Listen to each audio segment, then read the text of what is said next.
Hey, welcome back to another episode of A Warrior Spirit, the show where the inner warrior shines in their light. Presented by Praxis 33, the company that aligns your thoughts, goals, and actions to create your best life. I'm your host, Daryl Snow. Have you ever wondered what your purpose is?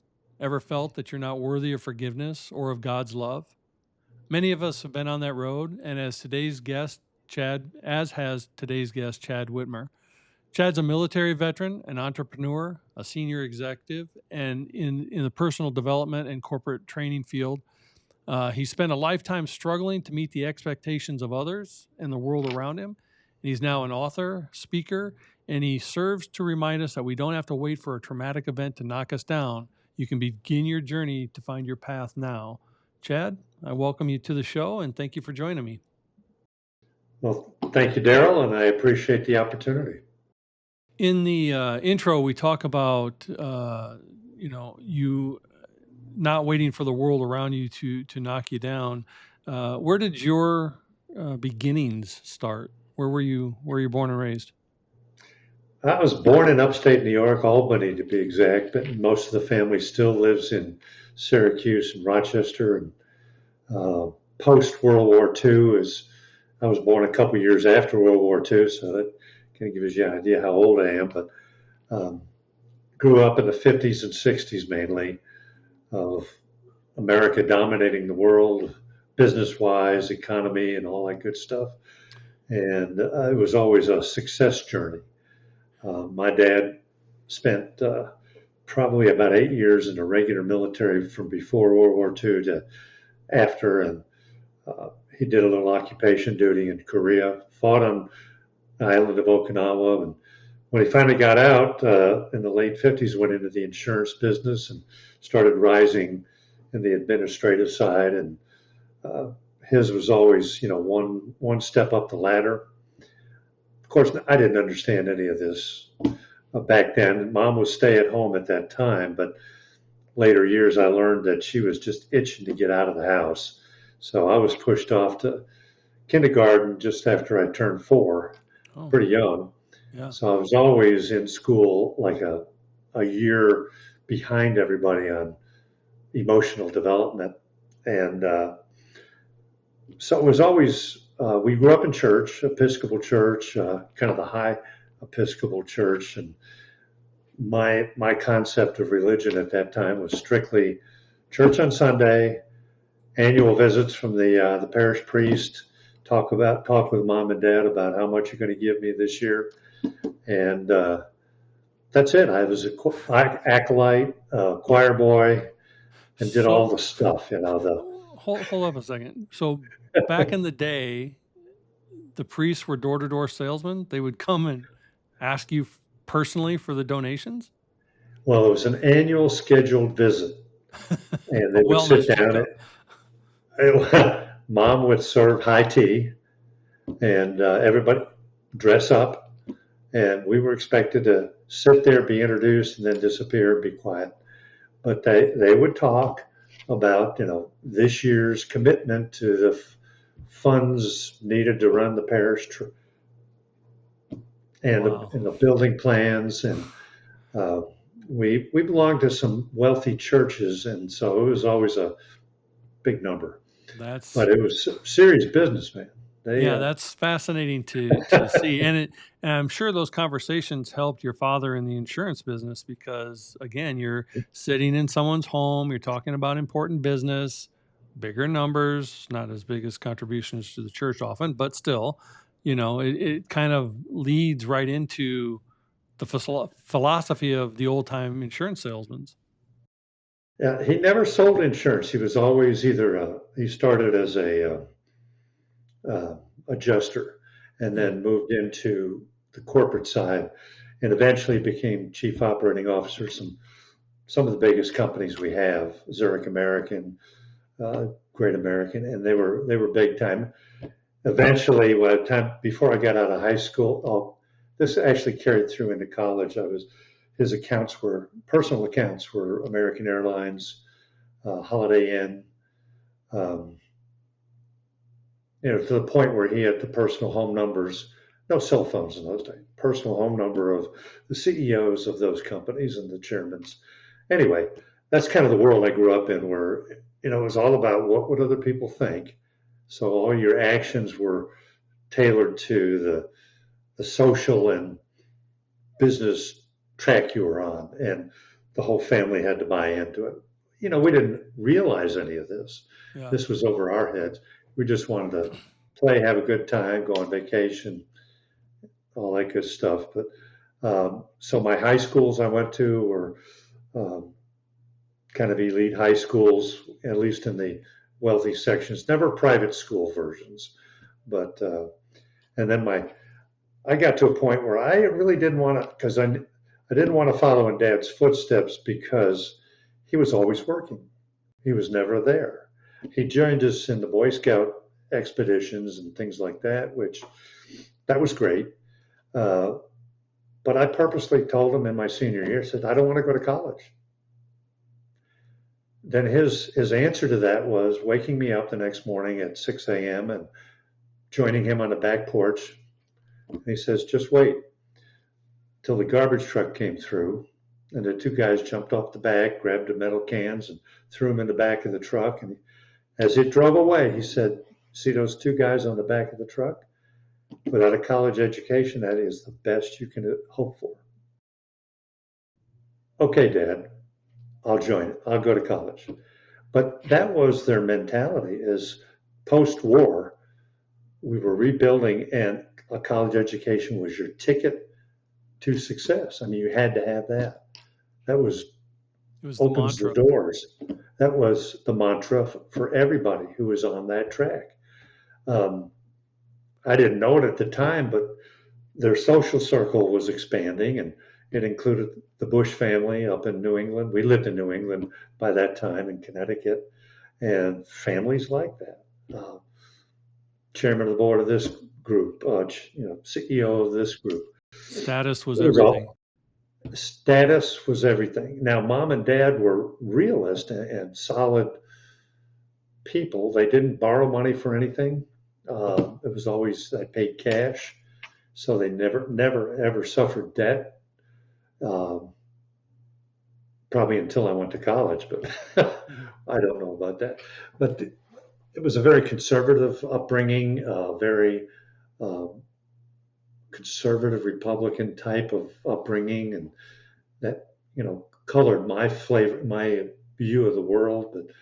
But so I went to college, and I didn't like it, but I liked the party side. I joined a fraternity. We had the best parties on campus. I planned the parties. Uh, So and again, did I you got to a point. Go ahead. no, did you find yourself rebelling at college from the strict side that you had? I Here's what I realized as soon as I went to college, that I suddenly was unaccountable to anybody. Nobody was monitoring my behavior, what I wore, what I dressed like, what I ate. It was I'm on my own, man. My mantra was Frank Sinatra's song. I did it my way, Hmm. and So I just took you're advantage of everything that was there. yeah, and did that freedom did your folks have a say in the fact that you're a military veteran? So obviously at some point you made your way into the military, which is anti-freedom. uh, Yeah, well, did not your really. did your freedom lead you to that forcefully or voluntarily? No, it voluntarily because I got a draft notice. Oh, This is during Vietnam, okay. and I finally, in 1971, got overly bored with college, and I had decided I'm leaving. I'm going to go get into some business of my own, and so I took some time off, a couple months, and got a letter in the mail said, "Show up for your draft physical," and they said, "You're in wonderful shape. Enjoy the next 2 weeks." And this was during Vietnam when anybody who was drafted, joined the Army, Navy, whatever it was, you were in Vietnam in 90 days, period. So uh, I just decided to run around, find out what the best deal was, what kind of offer, And the only offer was from the Air Force that, oh, yeah, you can do anything. It's like a regular job. It's, you won't even have to cut your hair, kind of lies that the recruiters give you. But we have in our family a military history that went back to the Revolution. Direct line, grandfather after grandfather, who fought in every single war we ever had. My dad was at that time a colonel in the Army Reserve and had served during World War II and afterwards, and every summer went to the Pentagon and served a couple weeks there. Uh, so it was kind of natural. I didn't feel like it was a big deal at the time. I was like, what's next? Again, family history.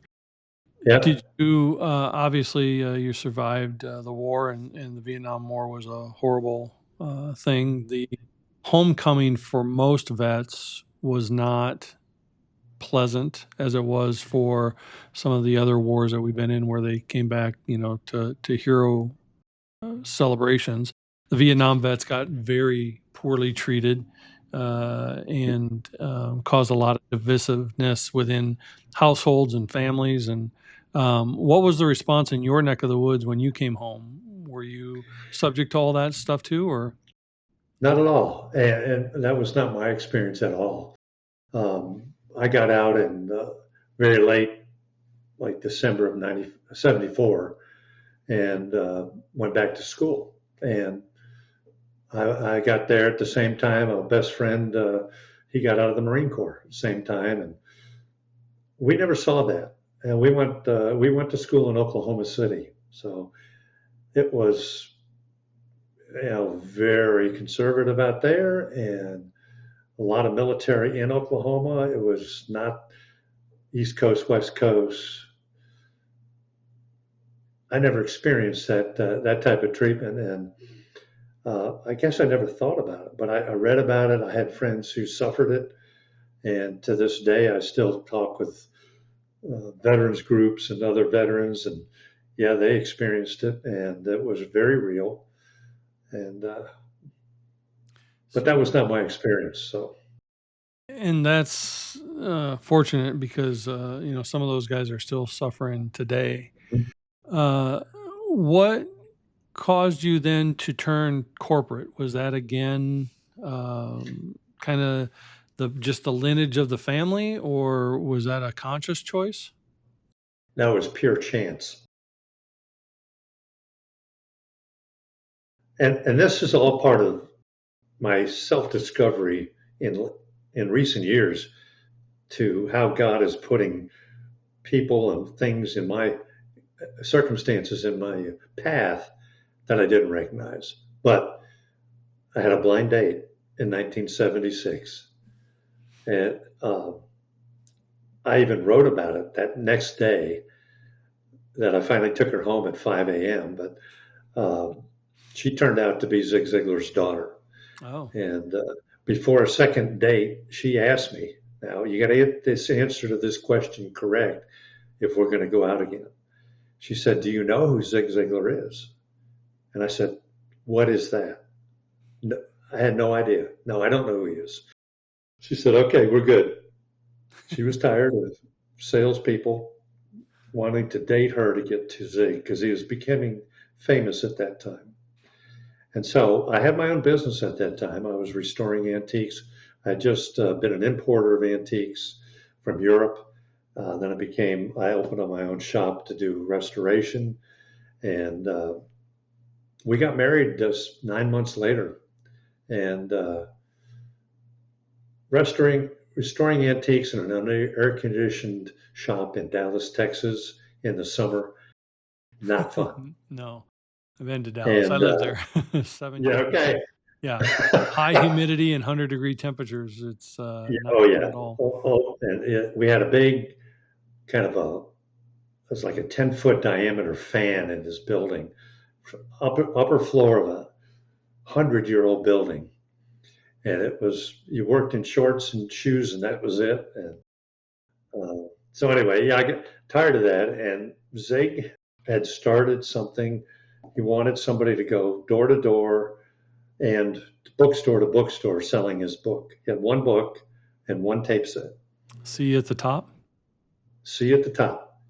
And had just changed the title from Biscuits, Fleas, and Pump Handles to Oh, See at the Top. yeah. When I bought it, it And it was was, see you at the top. yeah. So Susan was trying that, my then wife, and she just didn't like it. She is not an outgoing salesperson. And I said, you know, I can wear a suit and tie and be clean and be air conditioned some of the time. Tell your dad I'd like to try it. And that was it. Then I said, how do you sell? I wasn't a salesman. I didn't know.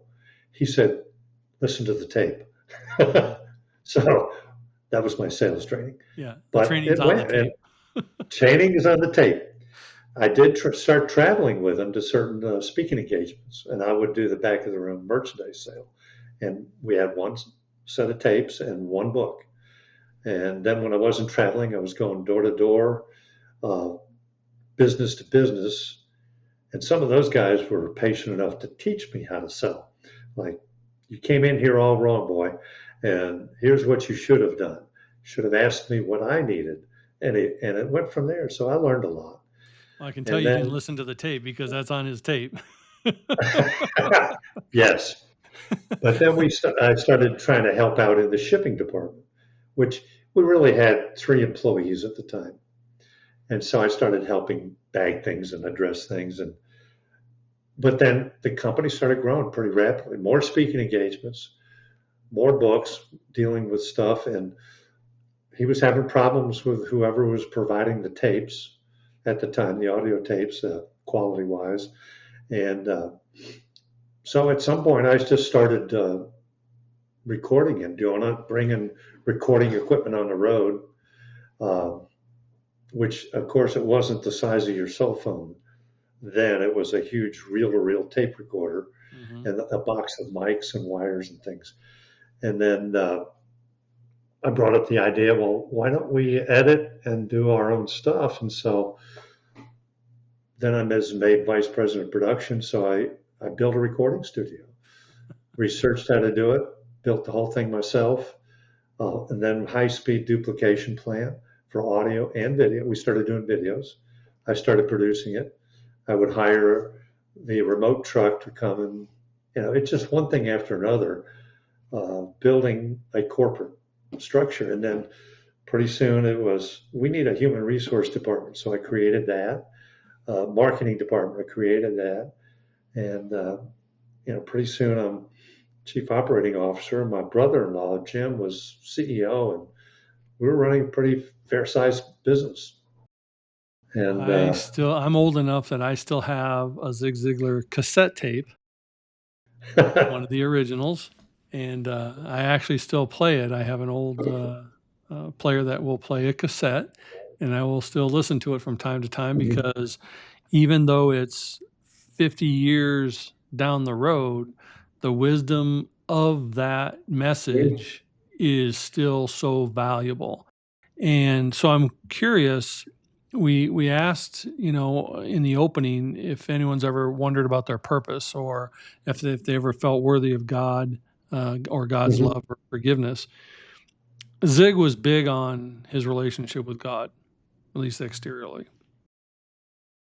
Were you questioning your connection to God during that time too, or did you, with your background, have one? No, I was just, um, for religion, it was when I went to college, I stopped going to church and following that behavior pattern. But I married Susan in 77, and in 78, she got sick and was at home in the apartment. The only book in the place was a second book, Confessions of a Happy Christian. And so she read it, came home one night, and we sat down and started talking about this and about faith and about Jesus. And I said, okay, I'll jump on this wagon and I'll follow this path with you. And so we told Zed we just accepted Jesus, and I had no clue what that meant. And I was willing to step on and follow that path and learn. And but all from that moment on, I was trying to follow all the behavior patterns I saw. Zig, that he modeled it because he was the real thing. He was. People would often ask me, well, when he gets off the stage, what's he like? He's as real as it gets. He's genuine. Everything he says from the platform, he believes and he lives it. His best friend was Bernie Lofchick from Winnipeg, Canada. Bernie's still alive, but he's Jewish. And Zig never stopped trying to persuade him to become a Christian because he'd say, you make a great Christian. But they remained the closest friends until Zig passed away. Uh, but I was on this path. I had no idea what my purpose was. I was trying to be the leader in a company that I thought I was expected to be, and I was trying to do all this, and it wasn't a genuine internal feeling. So, um, and this lasted, especially after Susan passed away in 1995 from a lung disease, and I was cast adrift. I mean, I was two daughters, and one with special needs, and I had no clue what was next. Um, but I was still on that path of I got to figure it out myself. And this is a family thing. Everybody was very self-reliant in my family and my extended family, and um, you would never talk to a counselor of any kind because that denoted a mental weakness. That what would people think if they knew you were seeing somebody for advice on mental and emotional issues? So I wasn't going to do that. I did go to therapy and I did participate in uh, grief counseling. Uh, but again, I'm still having, I got to figure this out myself. So a few years later, I met someone and decided I need to get married because I need to be rescued. I need help. And I'm still a man without a purpose, without a true mission statement, I was just looking to somebody else to solve my problems. And that led into a 20-year marriage of just doing the same thing, but retreating further into my head, trying to figure out all these big questions on my own. We were going to church. We moved to Georgia, and I was running another company there for briefly, but then I got involved with a lot of ministries there.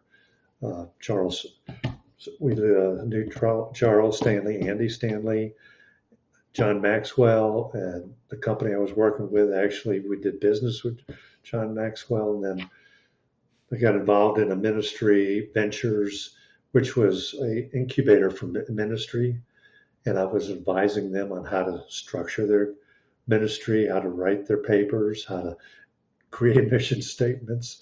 I was doing all these things that I didn't have internalized. And it was until at the 20-year mark in my marriage, she said, I'm leaving you. And because we don't have a relationship, I had withdrawn at that point from almost every relationship, every connection, and certainly a relationship with God. And that was the moment. That was some people call it a come to Jesus meeting.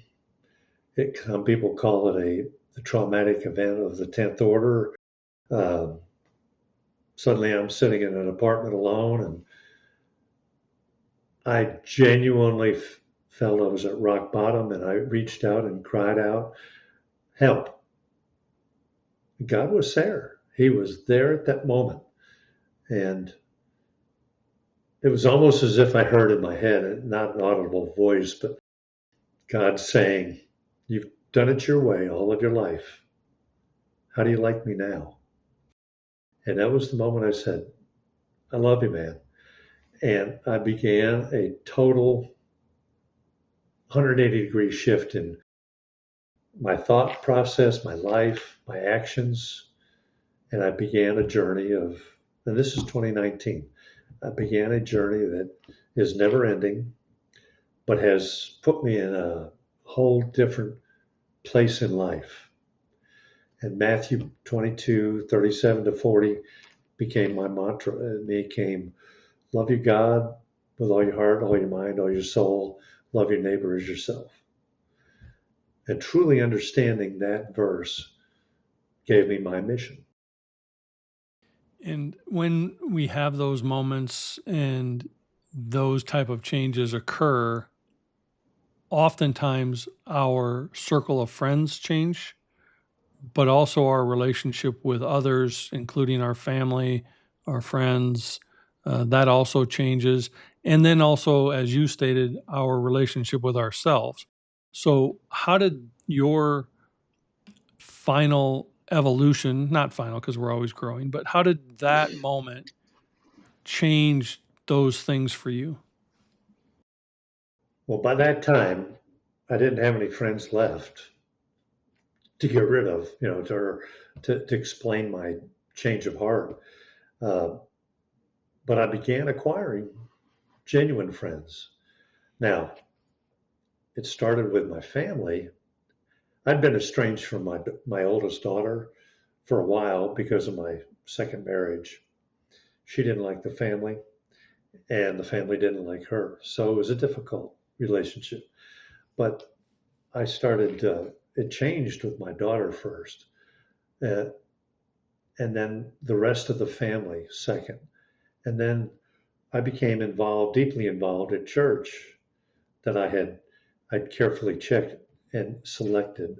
But I suddenly started getting involved and volunteering and doing things I never did before, but caring about other people. And um, I probably know we have a fairly large church, and I probably know half the people there now, thousands, at least by sight. And they know me because I'd taken to sitting in the same seat every Sunday, wearing distinctive colored clothing, but joining everything.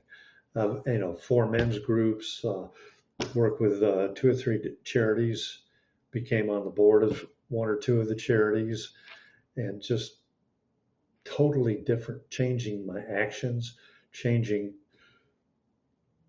showing the change in my heart, and becoming genuine, open, and transparent. And so, what led you to writing this book, and now you're an author, now you're a speaker, which is different than corporate training. You teach people that you don't need those traumatic moments, to pick yourself back up or to Mhm. find your journey. So, what led you to this part of your journey? Well, again, that's was a God thing, totally. In my life, I've actually heard an audible voice from the Holy Spirit. One of them, well, after Susan died, was one morning actually in the middle of the night in dead sleep. I woke up to not her, not now, that voice. And it was somebody I was dating at the time. And so I obeyed it. And next morning I had called her, this person, and had lunch and said, we don't need to pursue this relationship anymore. So, and then the second time was in 2020, 5 a.m. in the morning. No, I'm sorry, it's 2022. 5 a.m. in the morning, I heard the voice said, "You're going to write a book." And I had never had a desire to write a book. All the time with Zig, people would tell me, "You need to write a book. You got a wonderful experience meeting all these people that Zig knew and Zig." And no, I don't want to write a book. I just want to create things for you guys. I was a process person, and I'll create the environment to get done what you want done. So it said, "You're going to write a book." So I literally jumped out of bed and ran to my computer and started writing it. By the time I sat down at the desk, I knew what I was going to write about. And it was this story that I wrote the book about. It was, you don't have to go through life trying to figure out things on your own or wait for a traumatic event to hit you in the forehead with a two before to understand the true purpose in everyone's life is Matthew 22, 37 to 40. It's love your God, love your neighbors as yourself. And that was the point that started the whole thing. And so now, as you've reflected back on your life, what do you feel before I finish that question, I think we all go through our own journey, our own pathway, our own mess and muck, and it prepares us for something else down the road. Mm-hmm. And when we're in the middle of it, we're certainly not, sitting there cheering and thanking God for the mess and the muck and the preparation. We're just trying to find our way out. So, what do you feel now your purpose and mission on this earth is, and how are you supposed to serve? Well, part of dissecting my life, going back to age 4 and realizing all of the waypoints that God had created for me, because everything did build on it's what happened to me then to prepare me for each of my experiences and situations I found myself in. So, helping people to understand that everything works for good, God is good, and creates all these experiences, no matter how traumatic, difficult, awful it could be at the time. The passing of family, the death of friends, or horrible relationships, all have a purpose that is good at the end of the day, and that you can learn from all of this. It's how you react to it. Instead of reacting, you should respond to it. In other words, how can I see this in a different way? How can I turn it for my benefit and others' benefit? So I now take all this process mindedness I've had all my life, and I'm helping ministries get organized, have their efforts be more effective. And I'm doing that. I'm on the board of one of them in particular, and I'm planning their entire next year's budget and business plan. It's right here on my desk. And I've already rewritten all the material. I've looked at their corporate papers to make sure that their board structure is correct. And it's funny how people can start a ministry to do good, but then at the same time be fearful of losing it because they've had friends have that experience. So I help them with the strategic vision and with now it's with their budget and all that and their business plan going forward. And then others I mentor with high school students, and I can pass on to these 15, 16, 17-year-old kids who actually have some idea of their direction, help them refine that and hone in on really what's important. Not what's going on in the high school age world. In fact, the last meeting we had at the high school was the same day that in Frisco, Texas, we had this horrific where one student stabbed to death another student. Many of the people there knew one of the other participants in that horrible event. And we didn't really talk about it a lot, but I helped them understand how to live in the world today.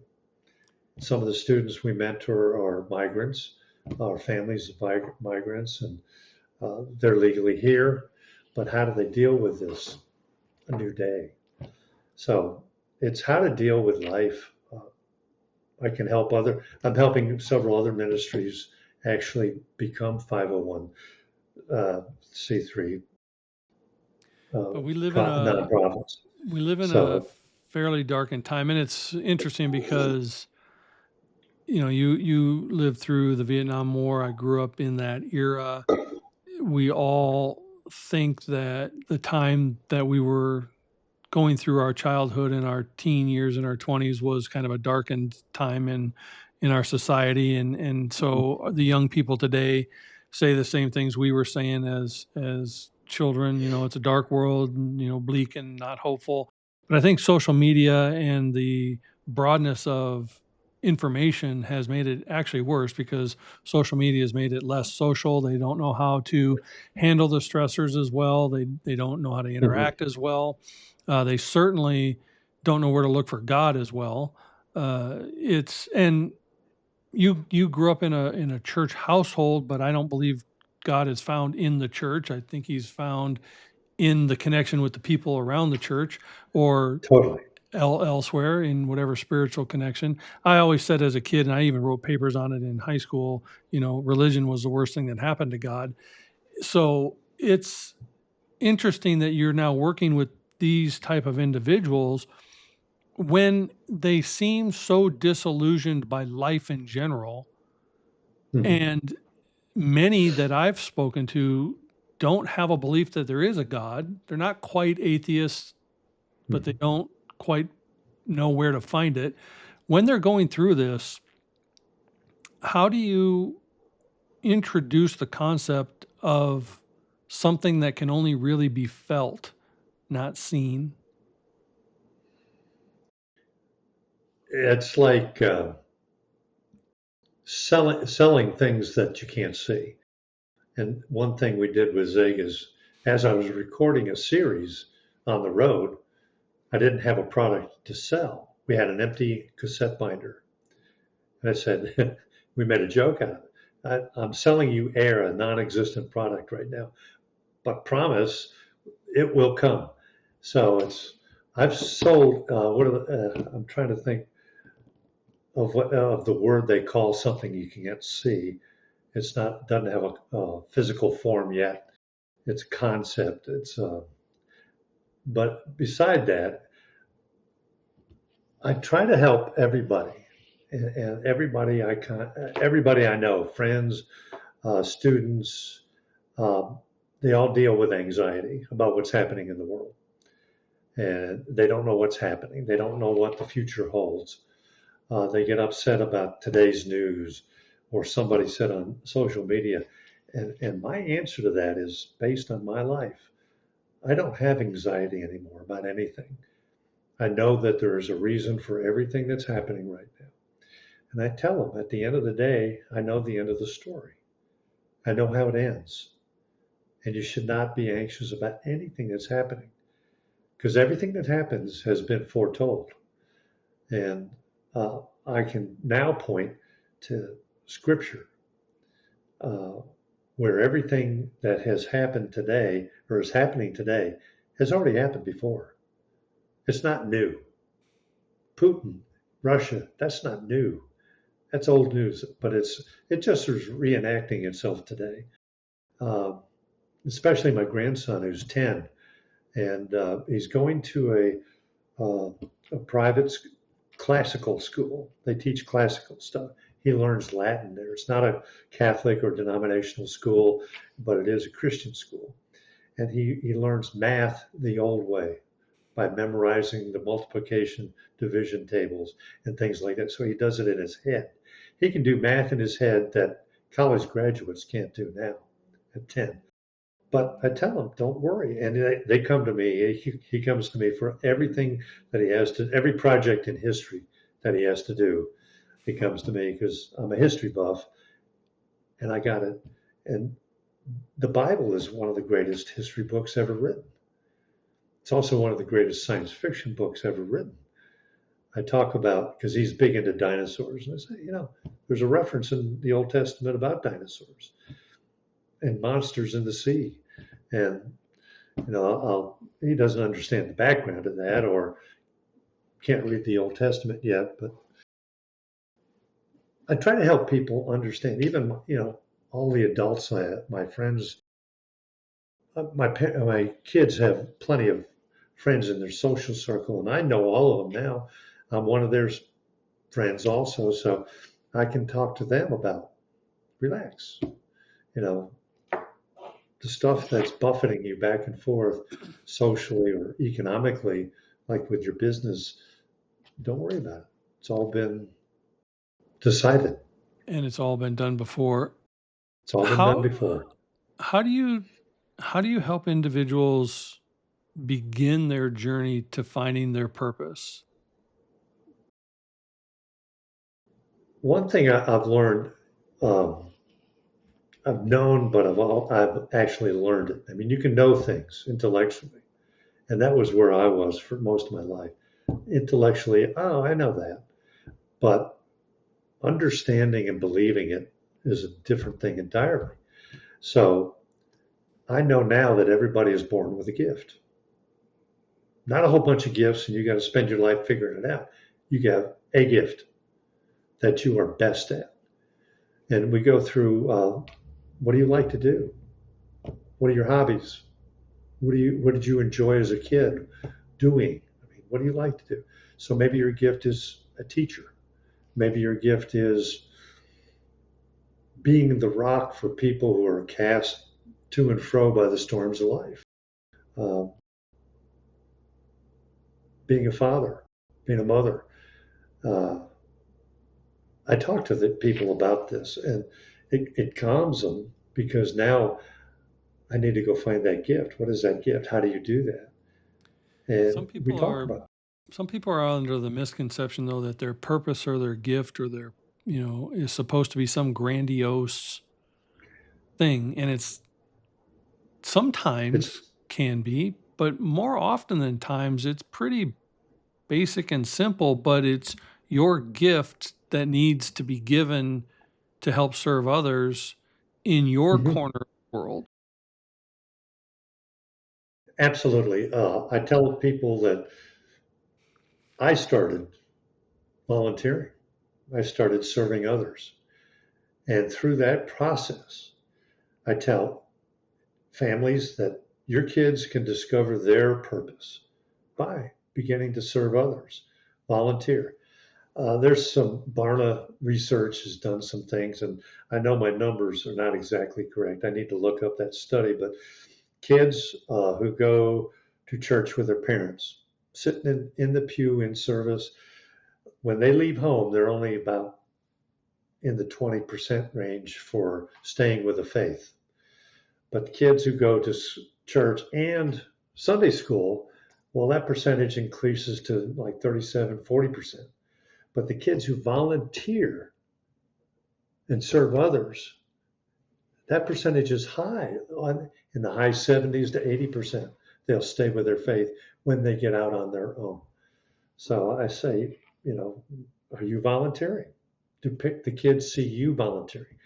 And the charity I work with, and I'm the I'm, I'm the volunteer wrangler. I call myself, getting volunteers to do all kinds of different things. But I said, bring the kids. Toddlers, yeah, probably not. But as soon as they get to be 8, 9, 10-year-old, yes, they can come. They can at least watch if they can't do anything physically like bag food or something. But definitely as a teenager, they can start volunteering. And I see a lot of them doing it through our church, through other churches, because we combined other churches of volunteers to do accomplish our missions. And that's that's a beginning point.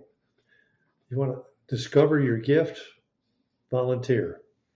I think the The other part experiences, that you do good. well and that you help people with, because service to others is what we're supposed to be here for. Mhm. We're not here for ourselves. And people don't understand, the more you give, the actual more you will receive. The problem is people think that it's pie and it's finite, and that if they don't have their one little slice, there's no other slices. But it's not pie. It's your own bakery. There's infinite pie. You can make as much pie as you want, and you can give as much pie away. But the other part of that is the forgiveness piece, Mm. because they feel unworthy. They feel Mhm. unworthy of their gift, or that anyone will want their gift, whatever that is. So, how do you address the forgiveness part? Well, you've said two things right now that are very big for me. Is number one is the gifts of God that He can give you. The man, the person, the entity that created the universe. Don't you think that His resources are infinite? And so there is no pie. There is no limited amount of gold or riches or things, stuff in our lives.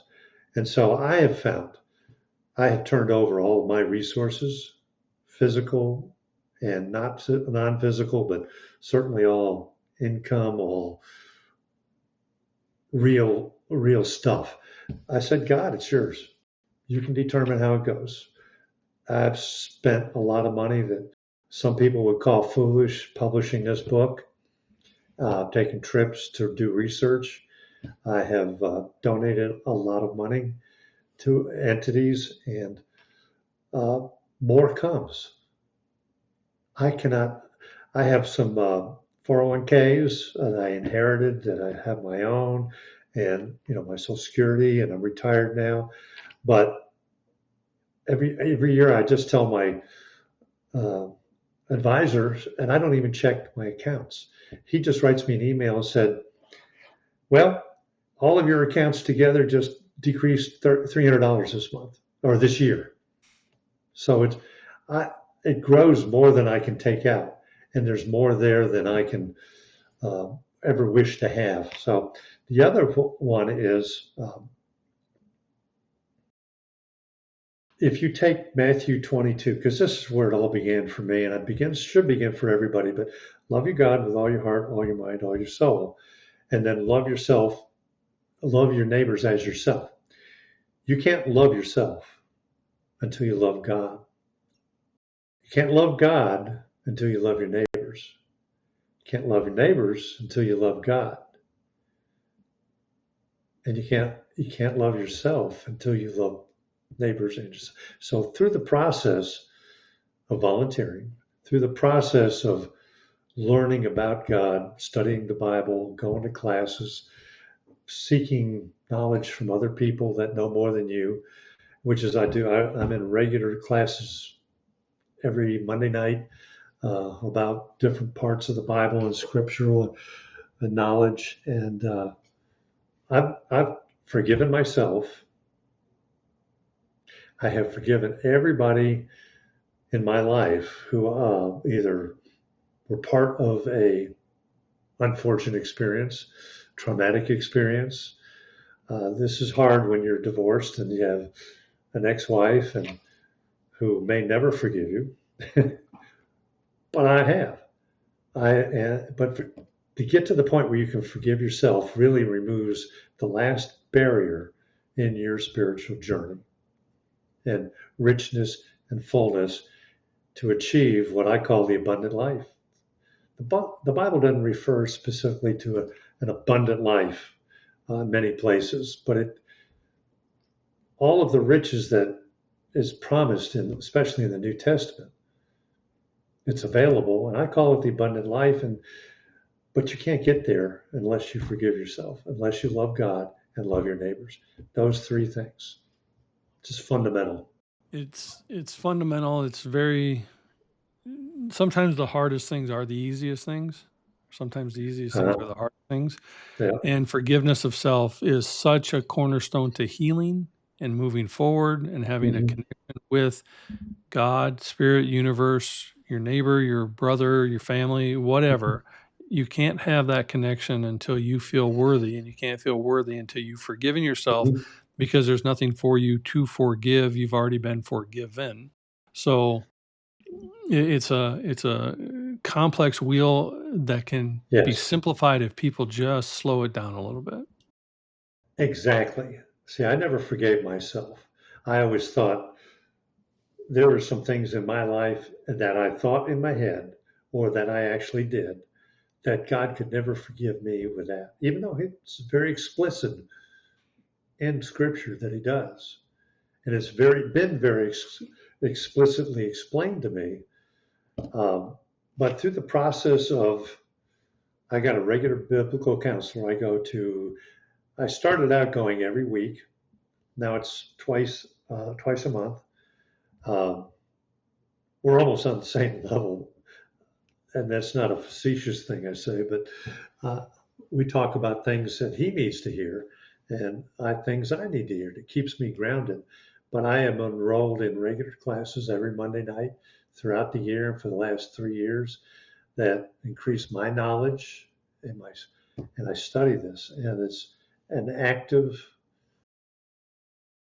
it's an active process. But forgiving myself was kind of the last barrier or stronghold, we call it, for me to get over. I still have difficulty with it. It still comes into my thought processes, and it still attacks me. And we know where that comes from. I mean, Satan uses the simplest tools. He has never changed his methods. He used the same lame methods he used on Jesus in the wilderness, but it comes with different colors now. We've got social media, everything. I turned off my TV 2 years ago, and I love it. I am so used to. I don't get to watch a lot of sports anymore. I have to go to my stepson's house, not stepson, my son-in-law's house to watch football. But that's okay. It gives you family I time. listen to a lot of podcasts. I listened to some of yours this morning, and